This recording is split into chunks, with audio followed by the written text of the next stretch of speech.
Netcasts you love. From people you trust. This is Twit. You know Ryan Seacrest? Right. The host of American Idol and America's Top 40 and the host of everything, basically.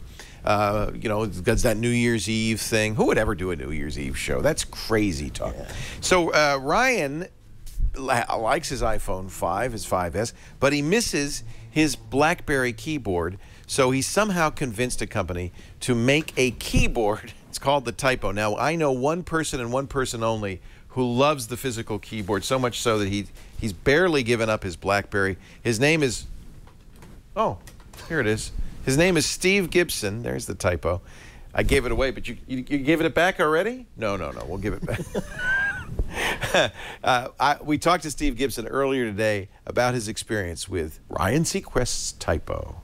That guy here, Steve Gibson, he is, as you know, the host of Security Now on the Twit Network, and he is also a keyboard aficionado. Steve joins us right now to give a review of the Typo. It's for the 5 and the 5S, and it's actually a case that includes a physical keyboard for the iPhone. You slide your iPhone in there, the keyboard lights up, you can type. Now, Steve, Andy Yanako pointed out that Typo is probably not the best name for a keyboard, but we'll give him a pass on that one. What do you think of it? Okay, so I don't want to oversell it because there's absolutely trade-offs associated with it. I would say if you hate typing on a touchscreen as much as I do, then it's probably worthwhile. I think that based on the timing of its availability and the announcement relative to when the 5S phone came out, they probably designed it before the Apple 5 added the Touch ID. Yeah, because it covers it up, doesn't it? Yes. Yeah. Because in order to make the overall size modest, that is the increase in size, they cover up that whole lower region with the keyboard. Yeah. You know, I hail from loving my BlackBerry. Although now that I've switched over to the iOS and because BlackBerry's just pretty much, you know, given up the ghost, I really liked the BlackBerry keyboard. They, of course, Typo has famously been sued by BlackBerry over how much the Typo people like the BlackBerry keyboard. As they say, imitation is the sincerest form of flattery. And the BlackBerry benefits from more width on its keyboard, so you've got a little more space on the BlackBerry, but I picked it up and was able to start using it immediately. I love the fact that the keyboard has a backlight when it's dark. I mean, I'm sold. For myself, this is what I want. I do miss that I don't have Touch ID, but so that's part of the trade-off. Also, it charges separately. It uses Bluetooth LE in order to talk to the phone. So you have to have Bluetooth on all the time. I haven't ever exhausted the battery because what I do is when I plug the iPhone in, I plug the keyboard in at the same time, so they're both charging.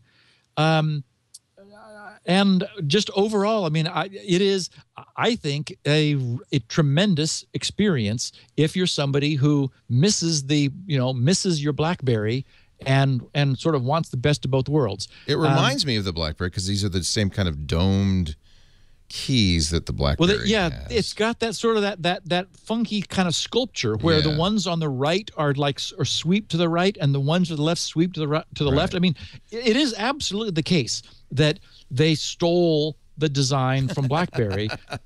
No, they did. The courts will have to decide if that was a bad thing or not, if there was actually anything that BlackBerry could protect.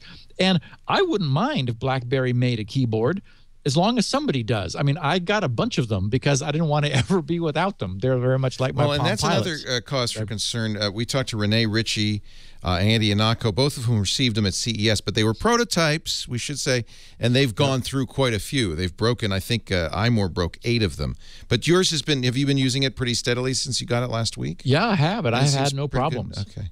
You have to, you know, there is another issue. I know you may never use this, but normally on iOS 7, you swipe up from the bottom to get, and you can't with this thing on. Oh, I did, yes, but it was with great difficulty. I did. I've had the same problem. I'm glad you mentioned that, because it's difficult to get started down as close as you need to. there is a keyboard button on the keyboard, a home button, which. Well, no, there's a home button, but there's button. also a keyboard button. Yeah. You hold that down for 4 seconds in order to manually turn off the Bluetooth to save the battery if you wish. But if you press it normally, then it requests the Apple keyboard to come up. That allows you to get to all the extra special characters and emojis and international keyboard and other things that you may have on your traditional keyboard. You know, I don't think I'm going back. I'm really? I am much faster and much more accurate on this than I was, you know, sort of painfully typing characters on the Apple keyboard. So I think I'm a convert. I don't want to oversell it, though, because I would say unless you are giving up a lot of things, you can't use your own case. It is a case. Right. So you lose any, you know, case that you might have been in love with, if you used like the one I Mophie, was in love instance, with. Yeah, or a battery. Yeah. Yeah. So we usually do before you buy pros and cons. I'm going to give you one pro. It's backlit, so you can use it in the dark. That's kind of cool. That is nice. Of course, the natural keyboard is backlit too. Yeah, well, I guess so. It's always on. It also it's a physical keyboard, and if you're a physical keyboard fan, this is, to my knowledge, the only way you can have one actually on the iPhone. Right. It is a little larger. It takes over your case. Those two would be cons. You do have to charge it up separately, so you have a battery issue with it. And we're not sure about reliability, but maybe those are prototypes. Maybe these production devices are a little bit more reliable. If they all die, I'll go back, but I'll probably use it until then. And you paid how much? $70? No, I think it's $100. It's $99. Yeah, and they're now saying that they're not able to provide them as quickly as they wanted due to the demand and backlog. I don't know what their production capabilities are. Sold out. New orders shipping mid-March. Yeah. So it's typokeyboards.com, $99, as you said. And so then only one thing remains, Steve. We always decide, we always announce, is it a buy, a try, or a don't buy? Boy, I think it's so much a function of who you are. So we're going to say I really do. Try, if you hate typing on a touch screen, this really does work. Steve Gibson, he's the host, the man in charge. We call him the explainer-in-chief of Security Now each and every Tuesday, 1 p.m. Pacific, 4 p.m. Eastern Time. That's 2100 UTC on twit.tv.